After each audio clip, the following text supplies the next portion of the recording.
Ya, Assalamualaikum warahmatullahi wabarakatuh. Selamat datang di Radar Soundcast, podcastnya para musisi dan berandalan yang punya karya. Bersama saya UBMH, untuk 30 menit ke depan saya akan menemani kalian. Dan bintang tamu kali ini seorang gitar player dan vokalis band Grancia. Bisa tepuk tangan yang meriah untuk engkau diaspora. Sehat, tak? Alhamdulillah sehat.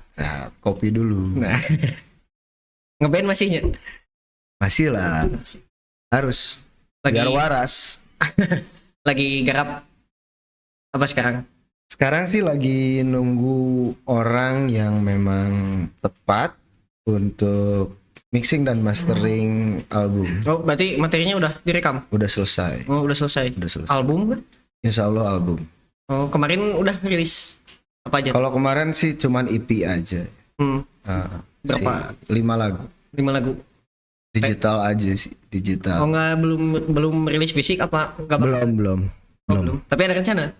Ada sih, alhamdulillah sudah nemu orang, temen, rekan. Dia band grunge Bandung. Dia rilis kaset. Rilis kaset. Kemarin ketemu di acara lah. Kalau di digital udah rilis berarti ya? Digital udah. Cuman yang album sekarang belum. Oh, album sekarang belum. Yang full albumnya belum, yang EP-nya baru EP aja. Tentang apa tuh? Yang mana nih? Yang kemarin. Yang kemarin dulu. Kalau yang awal yang EP. Yang EP mah tentang seseorang yang ingin mendekatkan diri kepada Tuhan. Oh. Bukan berarti harus di Cirahong ya, harus tertunda. Jadi ya he found his way. He found his way. Tapi di EP yang kemarin saya lihat si judul-judul lagunya itu nyatu ya kayak. Nyambung. Oh, nyambung. Jadi satu kalimat. One step closer to be. One step closer, wants to born again. Oh. Kalau yang sekarang sosial. Sekarang mah lagu pandemi lah. Maksudnya gimana tuh? Lagu pandemi jadi ya kalau sekarang ke distract-nya sosial ya. Ngelihat keresahan tetangga lah. Tetangga, saudara, ya saya tuangkan. Mencoba dituangkan di lagu-lagunya, liriknya. Ada bocoran apa? Apanya? Bocoran buat album rilisnya. Apa maksudnya gimana? Kayak rilisnya mau pas rilis mau live band kah atau mau? Pengennya kita bareng. Jadi satu launching itu bareng. Ada launching merchandise, ada launching fisik, ada launching digital, launching MV, music videos, terus apa lagi ya itulah nyambung sama pengennya sekaligus jadi nggak nyicil pengennya gitu. Ya ada acara teman-teman siapa aja yang mau manggung terus pengennya ada Q&A dari senior terus dari media, jadi raw gitu main-main ya pengennya sih gitu. Ngomongin MV nih ya, udah rilis video klip belum? Ya cuma di EP aja satu lagu. Oh, satu lagu. Itu Kokojo itu bukan? Yang dibikin apanya? Yang enggak juga sih. Oh, enggak juga. Cuman memang kebetulan lagu pertama tidak dari si dari si album itu. Repot gak bikinnya? Enggak. Karena ya kita ngambil yang simple aja. Di mana tuh tek? Rekaman di Studio Flash. Posnya rekam adegannya di Studio Flash aja. Ada cerita mungkin yang menarik di waktu tek? Waktu tek bulan puasa. Waktu bulan puasa kebentur dengan sholat taraweh. Oh malam. Jadi ya harus nunggu dulu taraweh beres baru kapan ketahuan. Asal rumahnya nggak taraweh itu aja sih. Genre sendiri lebih ke condong ke, kalau kita lebih senang disebut alternative rock aja. Kalau grunge kan ya kita lebih ke alternative rock, Seattle Sounds, paling gitu aja. Karena referensi kita juga ada yang di luar itu. Ha-ha. Tapi sebagian orang ada yang nyangka itu grunge gitu. Ya nggak apa-apa, bebas. itu Bebas mah. malahnya. Bebas aja mau nyangka apapun juga kita terima. Awalnya gimana sih, A? Ada genre alternatif rock versi angko lah. Awalnya ada Awalnya versi angko ya aja berarti diaspora nih ya. lah. Kalau diaspora sendiri kan awalnya tuh ini tuh kebentuknya 2 tahun sebetulnya.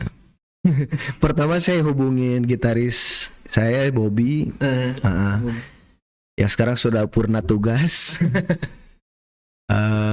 Saya ngontek masih zaman BBM. Loh? Parah kan? Nah, Bob bikin project yuk.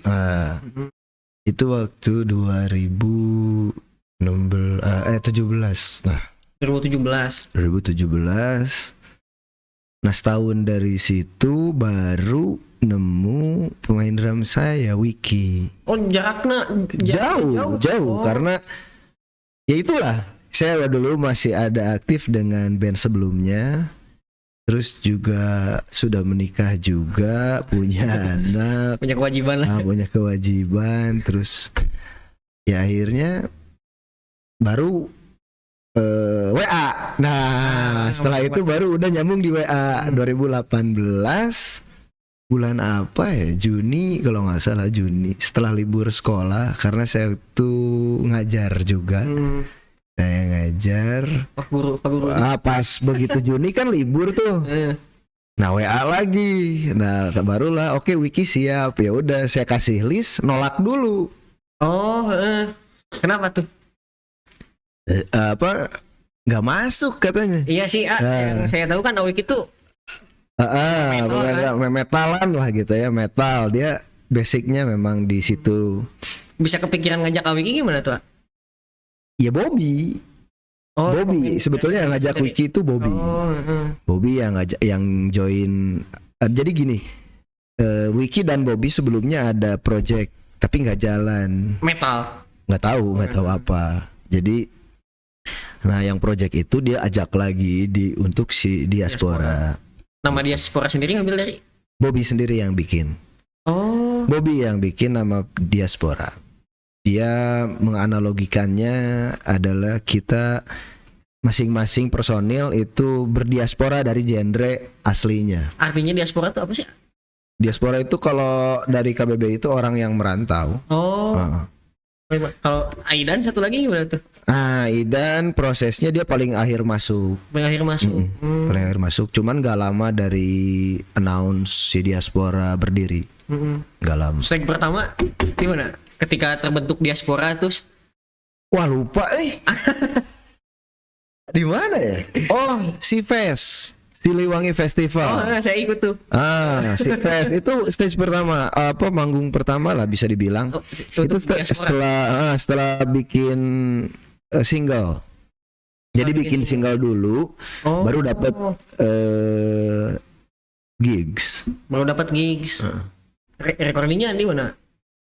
Yang single. Yang single dulu di sama single sama EP recordingnya beda tempat kan? Enggak sama sih.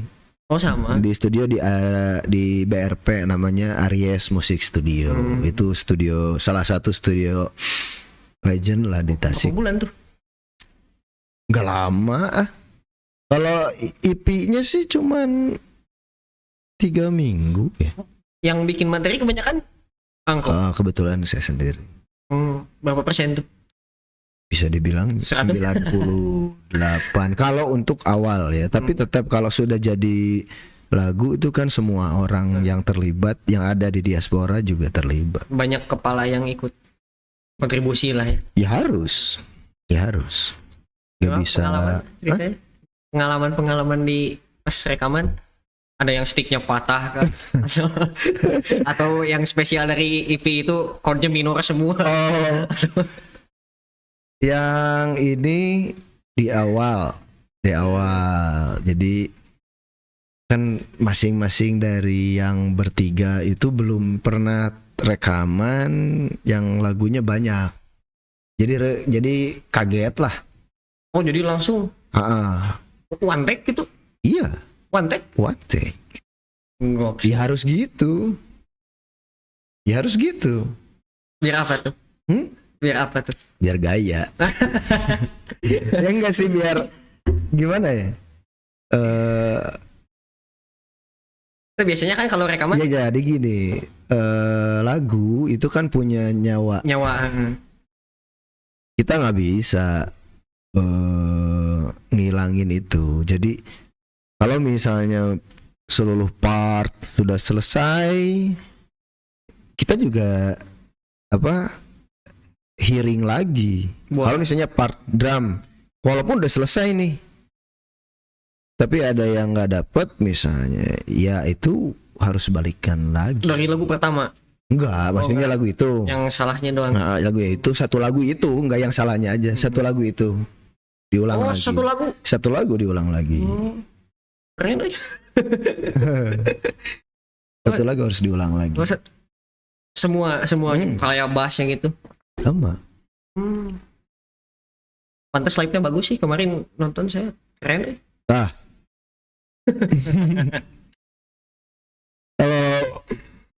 Kalau kayak kita gini sih bagus, justru tanda tanya. Harus ngaco emang. Harus ngaco. Harus ngaco. Biar apa tuh? Biar diomongin. Biar diomongin. Itu masuk underground berarti ya? Ya bisa dibilang. Bisa Kalau dibilang underground. minoritas lah, nggak major gitu. Buat perkembangan band-band kayak Angko sendiri, Tasik kayak gimana? Di Tasik nggak banyak. Tasik nggak banyak. Di Tasik nggak banyak. Tapi ada komunitasnya nggak? Dulu sempet ada, dan mungkin masih ada lah beberapa orang yang memang suka, tapi nggak minimal satu dasawarsa kemarin lah 8 tahunan ke belakang itu saya sempat manggung di komunitas grunge.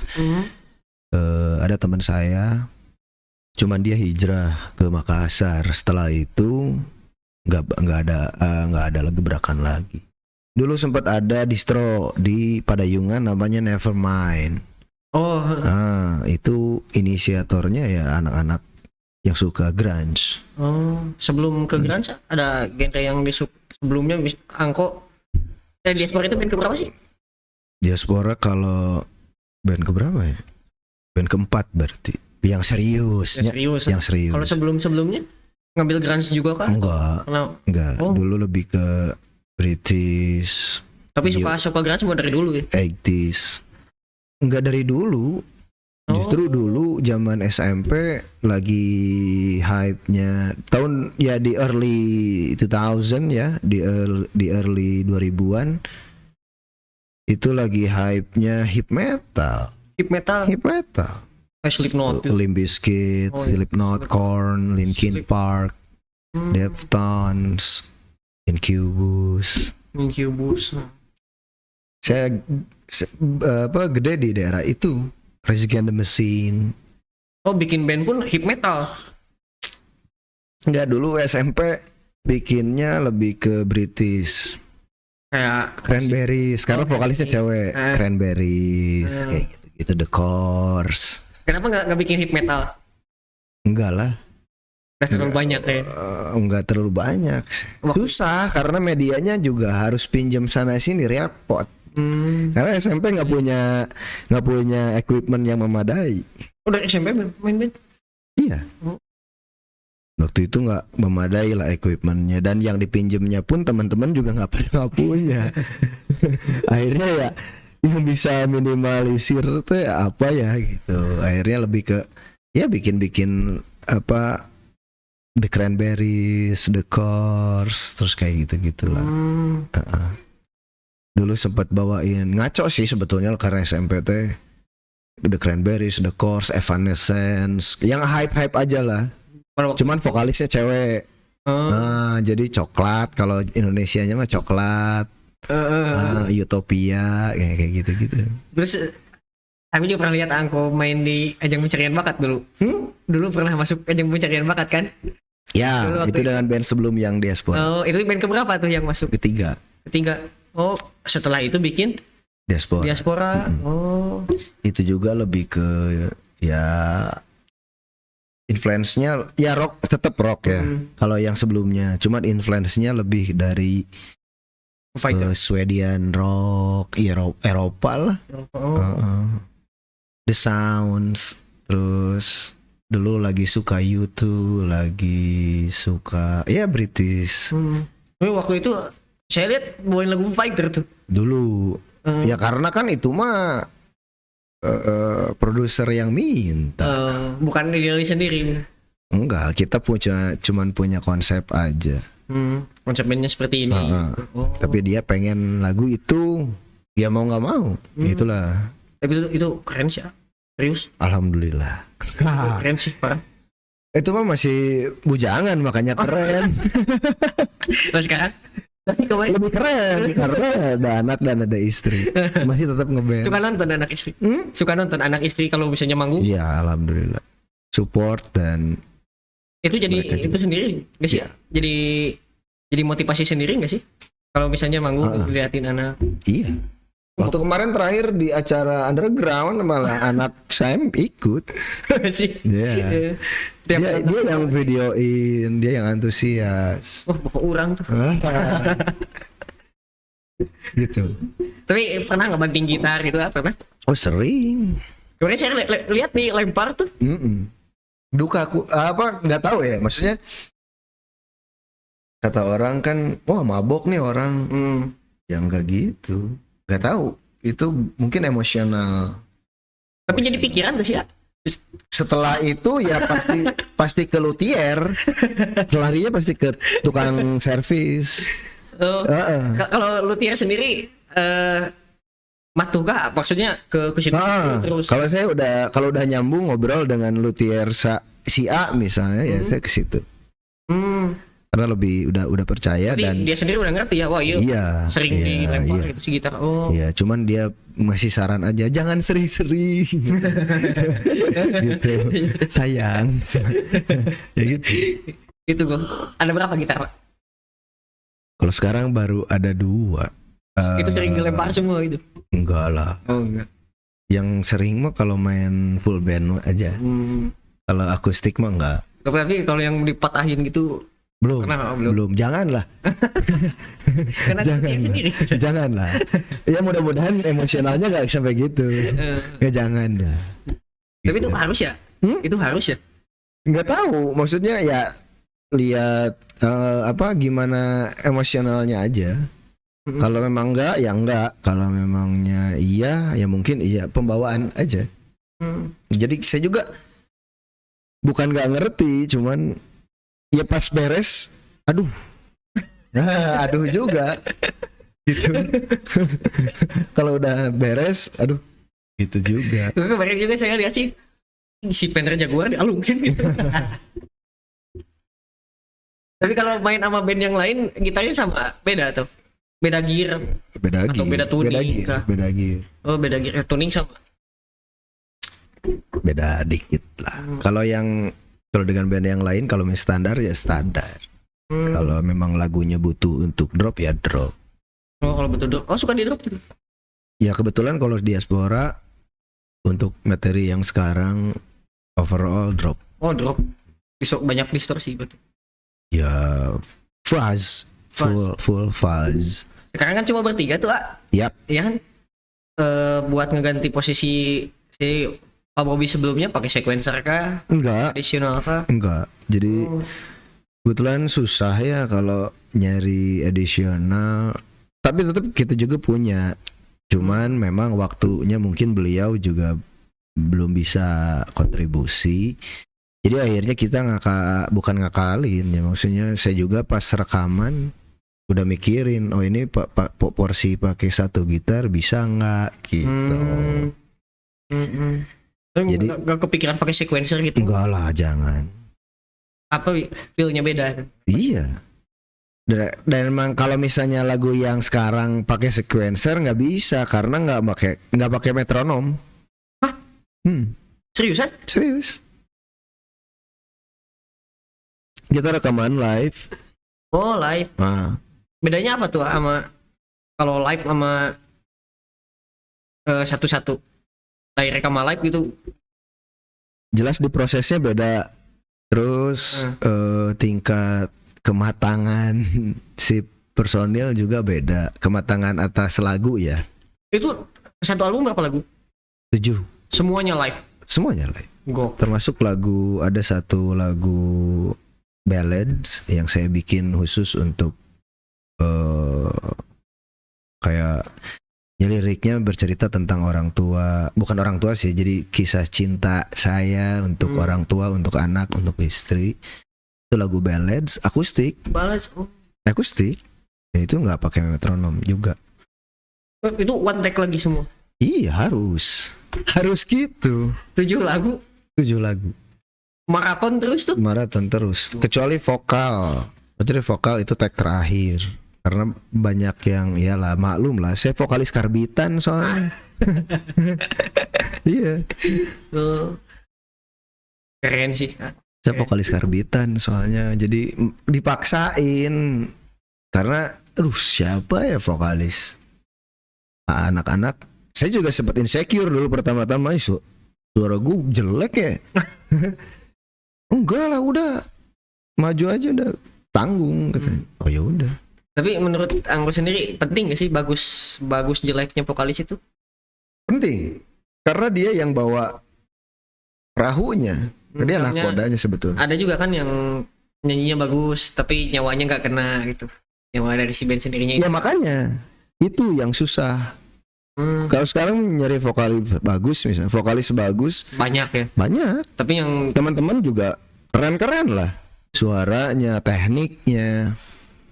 Cuman dia bisa nggak nih, itu kan present si diaspora atau interpreting si diaspora untuk orang lain. Tapi berarti bagus belum tentu cocok ya. Gitu. Cocok bukan berarti dalam artian skill. Ya. Kalau skill mah udah teman-teman, apalagi musisi-musisi tasik udah nggak usah diraguin lagi. Udah keren-keren semua. Tekniknya, terus pengalamannya apalagi. Cuman ya itu dia bisa nggak interpreting satu band gitu. Dia bisa nggak announce diri dia sebagai vokalis ini gitu. Ngomongin underground ya, sekarang di Tasik sendiri kayak gimana menurut pandangan Angko lah? Kebetulan diaspora juga dekat lah dengan beberapa komunitas underground ya. Alhamdulillah dilihat pergerakan movement teman-teman bagus, keren lah ya. Keren. Salah satu teman band hardcore kan, yang satu tuh dia baru rilis buku kemarin, terus minggu depan dia mau keren. Karena dibanding zaman dulu memang banyak juga, cuman mungkin berbeda ya medianya, jadi nggak secepat sekarang. Bedanya dulu sama sekarang gimana? Ya dulu main cuman manggung aja. Jadi kalau misalnya dulu ada Tasik Berisik, wah band underground pasti main di situ. Setelah itu paling cuma 1 atau 2 band yang punya karya. Nah kalau sekarang kan rata-rata banyak, misalnya kan. Saya juga dulu waktu zaman itu mah belum terlalu ngerti ya. Anak-anak teman-teman atau kakak-kakak yang main di situ teh punya karya apa enggak, cuman yang sering terdengarnya cuman 1 atau 2 atau 3 band. Nah gitu. Nah ngomongin karya nih, biasanya band-band underground itu melegalkan hak ciptanya kah? Zaman sekarang mah pasti, karena sudah banyak informasi yang mereka dapat, edukasi yang mereka sekarang dapat. Makanya lebih gampang ya? Atau iya enggak? Ya contoh sekarang band-band luar Tasik ya, contoh band Jakarta, band Bandung, atau misalnya yang terkenal lah, contoh Burger Kill, contoh Dead Squad, contoh apalagi lah banyak Jasa dan lain-lain juga, mungkin mereka udah pada melek untuk legalin hak cipta mereka, mulai dari font, mulai dari mulai dari cover, mulai dari lirik, lagu dan lain-lain. Gak cuma musiknya doang ya. Karena juga mungkin mereka juga punya tim legal. Gitu. Ada divisinya. Ada divisinya. Ya, kayak sekarang yang lagi rame kan Ahmad Dhani tuh. Itu menurut aku gimana? Bagus. Bagus kalau menurut saya mah. Bagusnya? Ya bagusnya jadi trigger warning untuk orang-orang yang kan sekarang marak nih YouTube, cover-cover dan lain-lain. Oh iya. Kan. Jadi trigger warning juga buat musisi-musisi yang memang sering ya, yang sering recycle, yang sering bawain gitu lagu orang. Nah masalah itu gimana? Nah, sekarang kan banyak musisi cover yang brutal tuh, yang cover lagu orang banyak-banyak. Menurut tanggapan Angko sendiri gimana itu, versi Angko aja lah? Setuju kah? Untuk covernya? Mengganggu kah orang-orang yang cover? Untuk covernya?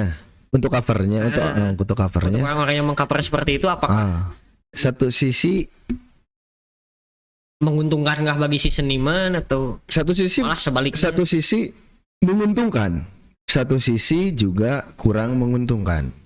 Kenapa? Yang pertama dia promosi untuk si band sebelumnya yang nyiptain karya itu, promosi secara tidak langsung. Itu jauh di luar royalti dulu ya.